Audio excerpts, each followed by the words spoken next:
어제는 우리 목사님들이 오셔서 율법 완성 세미나를 했습니다. 우리 여선교에서 잘 대접을 하고 또 세미나 강의를 하고 많은 은혜를 받고 송도 쪽에 숙소를 잡고 이제 송도 쪽에서 이제 쉬시고 오늘 교제 나누고 이제 돌아갑니다.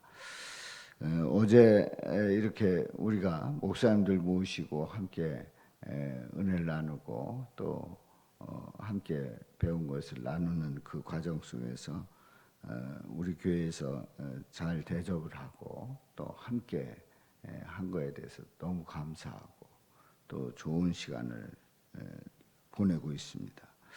여러분들 기도해 주셔서 감사하고 또 우리 35주년에 전부터 이렇게 계획하지는 않았는데 세미나가 우리 교회에서 열리게 되고 우리 목사님들이 은혜 받게 된 것, 우리 하나님께서 좋은 소식을 전할 수 있도록 길을 열어주신 하나님께 감사하고 수고하신 여러분들께 감사를 드립니다.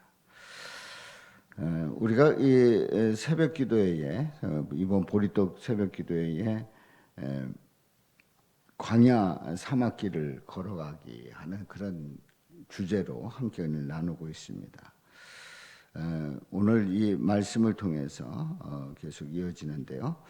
인생길에서 세상을 비유할 때에 가장 적합한 비유 중에 하나가 광야 사막길이라고 하는 비유 아닐까 생각이 듭니다.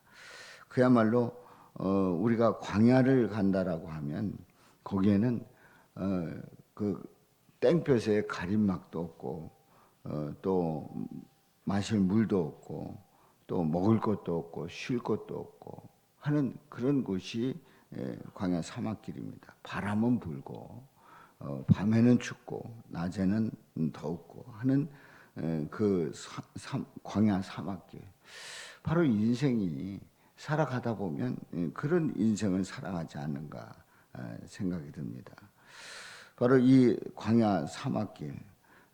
그래서 인생은 쉽게 좌절하게 되고 또 줄이고 목이 말라 피곤한 그런 인생길을 가는 것과 같이 그렇게 힘이 들게 인생을 살아갑니다.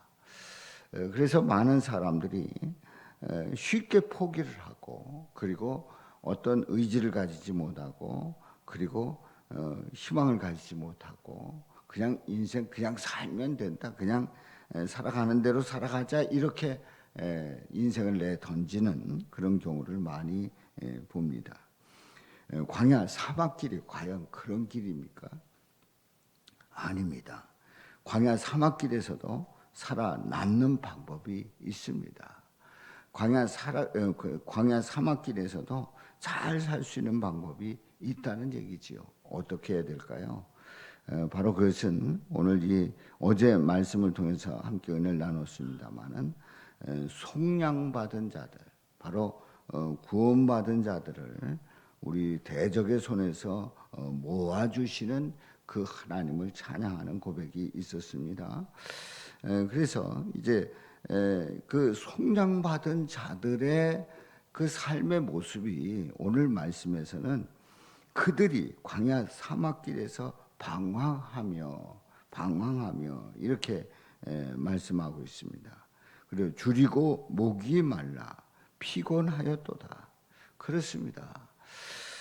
그야말로 구원을 받았지만 속량받았지만 그래서 하나님께서 돌아오게 하셨지만 광야 사막길을 가는 것처럼 그들은 방황했어요.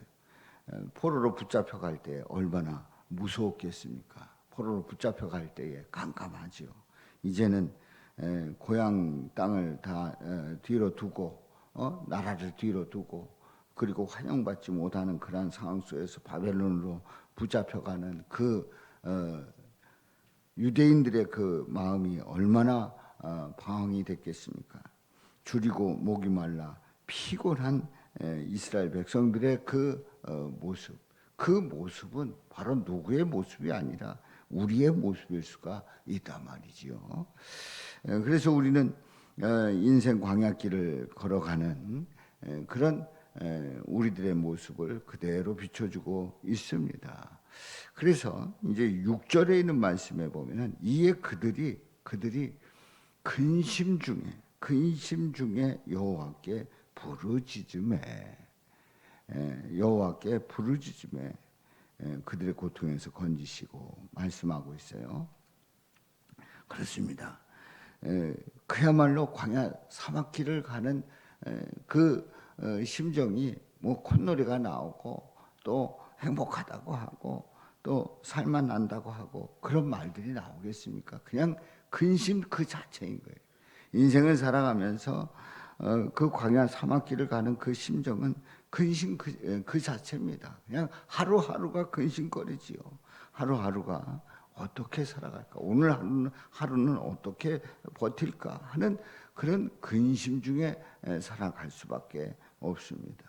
그런데 그때에 근심 중에 여호와께 부르짖음에 말씀하고 있어요.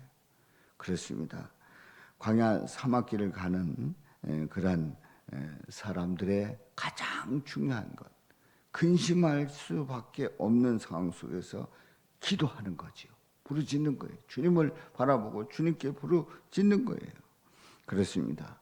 상황은 근심할 수밖에 없으나 그 심령 속에서 하나님을 바라고 하나님을 부르짖고 하나님께 나아갈 때 우리 하나님은 그들의 고통에서 건지시고 고통에서 건져주시는 줄로 믿습니다.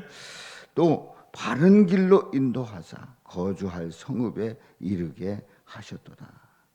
결국은 바벨론으로 붙잡혀 가서 이제 70년의 포로 생활을 하면서 이제는 우리가 끝나는구나. 적어도 2세대가 지나가는 동안에 무슨 희망이 있겠어요. 이제 우리는 끝나는구나. 여기서 그냥 살자. 이럴 때에 바른 길로 인도하서 거주할 성읍에 이르게 하시는 그러한 놀라운 은혜가 있었단 말이지요. 그렇습니다. 그래서 인자와 기적으로 하나님을 찬송할지로다. 그렇습니다. 주님 앞에 그 근심 중에 광야 사막길에서 기도할 때에 결국은 주님을 찬송하게 되는 그런 놀라운 은혜를 잊게 되지요. 그렇습니다. 우리 주님께서 우리를 인도하시는 그 날마다의 삶은 주님의 사랑과 그 기적을 베풀어 주시는 그 하나님의 역사를 고백하면서 우리는 찬송하게 됩니다. 그렇습니다. 우리가 어떤 위기 속에서든 어떤 상황 속에서든지 근심이 기도로 바뀌어서 주님을 바라볼 때 그리고 찬송할 때에 9절에 있는 말씀에 보면은 그가 우리 다 같이 읽어봅니다. 그가 사모하는 영혼에게 만족을 주시며 줄인 영혼에게 좋은 것으로 채워 주심이로다. 사모하는 영혼에게 만족을 주시고 줄인 영혼에게 좋은 것으로 채워 주심이로다. 그렇습니다. 우리가 살아가다 보면 힘들고 어려운 때도 있지만 그래도 살만한 때도 있고 그래도 여유가 있을 때도 있는데 그런데 이렇게 보면은 그게 그렇게 만족스럽지 않고 그게 그렇게 흡족하지 않고 그게 내 인생의 전부다 그렇게 생각하지 않는단 말이지요. 그래서 그 어떤 사람들 이렇게 만나서 얘기를 해보면은 저분은 그냥 저 정도의 그런 어떤 경제적인 그런 부를 가지고 그리고 저 정도의 위치에서 저 정도의 사회적인 영향력을 가지고 저들은 그냥 근심 걱정 없이 그저 날마다 콧노래 부르겠다 그렇게 생각하고 얘기해 보면 아닙니다. 그냥 겉으로 보기에는 분명히 사막길이 아닌데 실제 그 마음을 들여다보면 광야 사막길을 가고 있는 거란 말이지요. 자, 이런 인생을 우리는 살아가고 있어요. 그런데 우리들 마음속에 그때마다 기도하고 그때마다 찬송하고 나갈 때에 사모하는 영혼에게, 줄인 영혼에게 만족 주시고 좋은 것으로 채워주시는 그런 놀라운 은혜가 임할 줄로 믿습니다. 바로 어떤 고백입니까? 감사하는 고백이지요. 감사하는 고백이에요.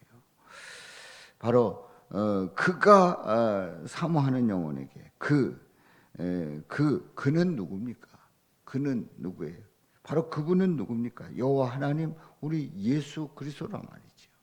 광야 사막길에서 방황하고 줄이고 목이 마르고 피곤할 때에 나침판이 되어주셔서 방향을 잡아주시고 생수가 되어주셔서 목을 죽여주시고 능력 주셔서 힘 주시고 일어나게 하실 줄로 믿습니다. 광야 사막길을 가는 세상에서 방황하며 줄이고 목이 말라 있을 때 피곤할 때 그때에 우리가 할 일은 근심 중에도 부르짖었도다. 근심 중에도 부르짖었도다. 그렇습니다. 근심 중에도 부르짖고 우리 주님을 찬송하고 주님 은혜 감사하고 나갈 때에 어느 틈에 보니까 고통에서 건져주시고 바른 길로 인도해 주셨고 또 사모하는 그 마음을 만족하게 하시는 주님 영혼에게 좋은 것으로 주신 것을 확인하게 되는 거예요. 그러니까 겉으로 보기에 뭐 세상 사람들과 비교할 때 뭐 그렇게 엄청난 걸 준 거 아닌데 내 마음속에 우리 주님께서 이미 그것을 주셨다고 하는 그 사인을 보내주시고 또 그렇게 지켜주시고 그런 은혜로 넘치게 하실 줄로 믿습니다. 이런 은혜가 저와 여러분들에게 함께 하시기를 주님의 이름으로 축원합니다. 시편 107편 9절 말씀 그가